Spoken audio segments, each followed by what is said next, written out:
نصائح ذهبية لتحقيق حياة متوازنة. 1. احذف تيك توك، أفضل قرار تتخذه في حق نفسك. 2. لا تهتم بالمشاهير، أكبر نصيحة للشباب في عشرينات العمر. 3. اقرأ الكتب، كتاب واحد يؤثر عليك بشدة أهم من قراءة 100 كتاب وعدم الشعور بأي شيء. 4. تمشى واستكشف الطبيعة، نزهة بلا هواتف لمدة 30 دقيقة. 5. حدد ساعات ثابتة لعملك حتى تجد طرقاً غير منتجة لملئها. 6. تعلم شيئاً جديداً على فترات متتالية للحفاظ على ذاكرة طويلة المدى.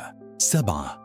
جادل أقل، أقنع أكثر، الإقناع فن يتطلب فرشاة رسم وليس كلمات ثقيلة. 8. تناول الحبوب الكاملة، لا تزال الأغذية الكاملة مستخفاً بها جداً. 9. توقف عن إدمان القهوة، طريقة سريعة لتحقيق حالة من الهدوء. 10. كون صداقات طموحة، الطموحون يشككون في افتراضاتنا ويجبروننا على الارتقاء. 11. لا تعول على السياسيين، لن يأتي أي منهم لإنقاذك.